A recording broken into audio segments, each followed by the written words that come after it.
Sir अभी हाल ही में देखा जा रहा है कि एक कीड़ा है जिसे नायरोबी इंसेक्ट बताया जा रहा है।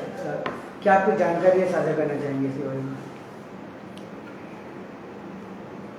नायरोबी फ्लाई ये एक ग्रुप ऑफ इंसेक्ट में आता है जिसको हम लोग पेडेरस बोलते हैं। ठीक है, तो ये बेसिकली एक सीक्रेट करता है फ्लूइड, इसका नाम है पेडेरिन। पेडेरिन क्या करता है, बॉडी स्किन के कांटेक्ट में आने से वो केमिकल बर्न इंजरी करता है। ठीक है, सो ये जो केमिकल बर्न डर्माटाइटिस लिनियरिस जो ग्रुप ऑफ डिजीज इससे पैदा होता है उसका नाम है डर्माटाइटिस लिनियरिस। तो ये जो केमिकल बर्न इंजरी है बेसिकली ये एक्सपोजर मिलने से 3 से कोई पेशेंट के 18 आवर्स बाद या फिर 24 आवर्स के बाद भी होता है ये। ठीक है, ये सेल्फ लिमिटिंग है, इसमें कोई डरने का बात नहीं है, नॉन कॉन्टेजियस है, मतलब कोई एक पेशेंट से दूसरे पेशेंट में फैलने का चांसेस 0 है एकदम। और ये सेल्फ लिमिटिंग है, यूजुअली 10 से 12 डेज तक अपने आप ये खत्म हो जाता है। प्रॉब्लम क्रिएट होता है जब पेन होता है, बहुत पेनफुल है ये कंडीशन, इज वेरी पेनफुल, क्योंकि स्किन के अपर 2 लेयर में ये होता है इफेक्ट। तो इसके लिए हम लोग कुछ एंटीहिस्टामिनिक, एक topical steroid cream, glucocorticoid cream और some pain killers, that is enough.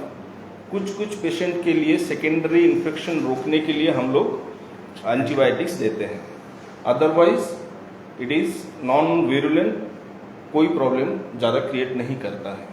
ठीक है, बहुत सारा पेशेंट आ रहा है over the counter antiviral cream, over the counter antibacterial cream use कर रहा है, सो ये आउट ऑफ पैनिक शायद यूज़ कर रहा है। इसका एक चीज़ के साथ सिमिलरिटी है, हर्पिस जोस्टर वायरस जो होता है बॉडी में, उसका जो इरप्शन है उसके साथ सिमिलरिटीज़ है। तो इसी डर के मारे बहुत सारा पेशेंट एंटीवायरल क्रीम भी यूज़ कर रहा है, नो नीड ऑफ दैट, कोई यूज़ नहीं है उसका। हर्पिस जोस्टर, अगर कोई ये ब्लिस्टर को लेके कन्फ्यूजन हो रहा है, डॉक्टर के पास जाइए, डॉक्टर जो सलाह देंगे जस्ट मान के चलिए, डोंट पैनिक, राइट। पहले भी इस तरह के कीड़ों का कोई इफेक्ट था या फिर अचानक से बहुत ज़्यादा देखा जाता है? ये कीड़ा बहुत दिन से है, ये कीड़ा सीजनल है, basically followed by rainy season. जब हॉट एंड ह्यूमिड वेदर होता है तभी ये कीड़ा फ्लरिश होता है। नेचुरल हैबिटेट है कीड़ा का, हम लोग का जो कॉर्प फील्ड है, फील्ड में बुशेस में ये कीड़ा रहता है। ड्यू टू डिफॉरेस्टेशन, जो आग जलाया जाता है उसके वजह से उनका नेचुरल हैबिटेट खत्म हो रहा है, वो लोकेलिटीज में आ रहा है। सो इसको प्रिवेंट के लिए 2-3 चीज़ करना जरूरी है। आउटसाइड हाउस आप 2 पेस्टिसाइड वीकली 1-2 बार करिए, और यूज़ मॉस्किटो नेट्स और नेट्स एट द विंडो आप करिए, यूज़ करिए। ये इसको प्रिवेंट करने के लिए सबसे बढ़िया जो केमिकल है क्लोरोपाइरीफॉस बोल के केमिकल है, तो वो यूजुअली 10 ml पर लीटर उसमें मिला के यू कैन स्प्रे आपका घर में, घर के आसपास में, अवॉइड द किचन, ठीक है, छोड़ के बाकी सब जगह स्प्रे कर लीजिए। Just avoid the direct contact of the chemical, it is a high. तो वो केमिकल डालने के बाद अगर वो कीड़ा के ऊपर डायरेक्टली जाता है, वो इमीडिएटली पैरालाइज देम एंड वो कीड़ा सेंसलेस नहीं डाई। डॉक्टर, एक चीज है कि जैसे कि 2-3 केसेस प्रेग्नेंट वुमेन को भी हुआ है, एंड जो न्यूबॉर्न बेबीज है उनके केयर के लिए नो नथिंग टू वरी, ये लोकल ही है, मगर जहाँ पे स्किन पे अपर 2 लेयर पे ही इफेक्ट होता है, तो topical steroid you can apply, you can take antihistaminic जो सर ने बोला है अभी, तो इसमें कोई प्रॉब्लम नहीं। इससे पहले जैसे कि कोई जैसे न्यूज वगैरह कोई या तो सोशल मीडिया में वायरल नहीं हुआ था, लेकिन अभी जो है कि पैनिक करने की स्थिति आ गई है। ना नो नीड टू पैनिक। ये बहुत, मैं तो मेडिकल कॉलेज से 2003 पे आया, North Bengal Medical College, hostel पे रहता था तो वो होता था। मेडिकल कॉलेज के आसपास में ये अफेक्शन मतलब ये ज़्यादा पाया जाता है, मतलब मैंने इतना तो नहीं सुना, बट मेडिकल कॉलेज में 2005-06 उस टाइम पे भी ये हुआ था। एक चीज़ जरूरी है, एक चीज़ मैं बोलना चाहूँगा इसमें कि ये जो कीड़ा है इट डजंट स्टिंग, ठीक है। हीमोलिम्फेटिक में ये रहता है, उसके कीड़ा का जो बॉडी की फ्लूइड के अंदर में रहता है ये पेडरिन। सो ये कीड़ा कभी बाइट नहीं करता है। लोगों के अगर गलतफहमी है जो कीड़ा चल गया या फिर उसने बाइट कर दिया बोल के ये रैशेस निकल रहा है, that is not the true. इसमें क्या होता है, अगर कीड़ा को हमने क्रश कर दिया स्किन सरफेस के अगेंस्ट में, सोते हुए क्या होता है, कोई चीज चल रहा है हम लोग उसको मसल दिए, तो उसमें क्या होता है जो फ्लूइड है कीड़ा का वो डायरेक्ट बॉडी फ्लूइड कंडक्ट में आ जाता है। इफ कोई जागते हुए वो कर दिया, तुरंत उसको पानी से धो लीजिए जगह को, ठीक है। नॉट इसमें वार्म कंप्रेस की कोई जगह नहीं है, आइस कंप्रेस या फिर कोल्ड कंप्रेस कीजिए फॉर इमीडिएट रिलीफ। तो क्या होगा इसमें बेसिकली ये जो पेडरिन है दैट इज हम लोग बोलते हैं वेसिकेंट, पोटेंट वेसिकेंट। वेसिकेंट मतलब वही चीज है जो वेसिकल फॉर्म करता है। सो अगर उसका कांटेक्ट टाइम को हम लोग कम कर दे वॉश करके या फिर कोल्ड कंप्रेस करके, so chances of vesicle eruption is less. So ये कीड़ा काटता नहीं है, ये कीड़ा या स्टिंग नहीं करता है जिससे ये ब्लिस्टर्स होता है। ये कीड़ा जब तक ये क्रश नहीं करेंगे तब तक ये नहीं होगा। अगर कीड़ा आपके शरीर में चल रहा है तो उसको ब्लो कर दीजिए, ब्लो करके उसको निकाल दीजिए। तो अभी स्थिति ऐसा कि जो भी मतलब स्क्रैचेस या कुछ भी आए तो यही होता है, तो उसको आइडेंटिफाई कैसे होगा कि वही जो है वो एसिड फ्लू आप अपने आप वो मतलब over A periods of minutes the reaction happen and blister will form and pen burning ये सब हो जाएगा। पहले ब्लिस्टर होगा, फिर ब्लिस्टर होने के बाद वो ब्लिस्टर का अपर पार्ट चला जाएगा, फिर एक रेडिश एरिया, देन ग्रेजुअली वो कलर चेंज करके 10 से 12 दिन जो बोला है, फिर नॉर्मल हीलिंग हो जाएगा। What is the difference from the acid bite, not a bite like acid burn, cross, chemical burn and injury. other insect which bites on the skin? ना केमिकल बर्न इंजुरी, कोई भी chemical acid हो या कोई पेडरिन हो, जो actually उन लोगों का फॉर्मेशन में वैसे ही होता है स्किन पे रिएक्शन, कि वो एक बड़ा कैटेगरी में आता है केमिकल बर्न इंजुरी। कोई भी केमिकल फर्स्ट ये चीज करना है, first sensation a patient is having pain, a severe tickling pain. वो जब क्रश हो जाएगा immediately patient will feel a pain there.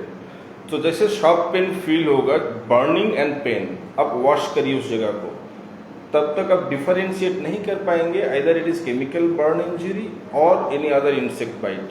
ये कब होगा, मैंने जो टाइम लिमिट बोला कि अराउंड 3 to आपका 18-24 आवर्स तक ये हो सकता है। मतलब आज आपने हाथ से मसल दिए, पाम से, बाई पाम एक कीड़ा को आप मसल दिए, उसके बाद आप स्किन टच किए, so it will take around 10-12 hours और 18 आवर्स आफ्टर आपका इरप्शन हो सकता है, ठीक है। वो स्लो रिएक्शन होके हो सकता है।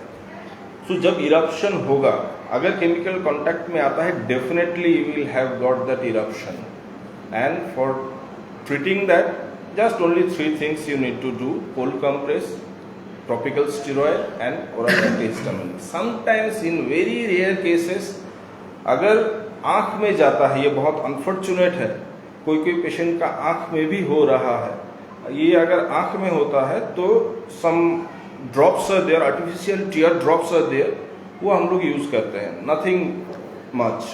सिस्टेमिक एक डिजीज होता है, अगर बॉडी ब्लड में किसी भी तरह चला गया, ये एक्सट्रीमली रेयर केसेस में होता है, तब हम लोग स्टॉक में इंजेक्टेबल स्टेरॉइड देते हैं। ये बहुत रेयर केस है, इसको लेके कोई पैनिक नहीं करना है। जो करना है इससे प्रिवेंट करना है, कीड़ा को मारना है। मोरल ऑफ द स्टोरी, पहले तो कीड़ा को मारिए, ये सब होने के आगे। अगर कीड़ा मर गया तो ये प्रीवेलेंस, ये चीज़ का प्रीवेलेंस बहुत कम हो जाएगा एंड इंसिडेंस डेफिनेटली कम हो जाएगा, ठीक है। और सेकेंड, अगर हो जाए तो डोंट बी पैनिक, वो इजीली सॉल्यूशन है, जो local ointment, oral tablet and it is also सबका वो कीड़ा का जितना केमिकल कंटेंट मिलेगा पेडिग्री, द अमाउंट इसके ऊपर भी ये सिम्टम निर्भर करता है। मतलब छोटा सा हुआ तो कुछ नहीं होगा, वो कीड़ा बहुत सीक्रेट किया तो मल्टीपल जगह पे एक ही पर्सन को हो सकता है। तो it's nothing to worry, nothing to panic.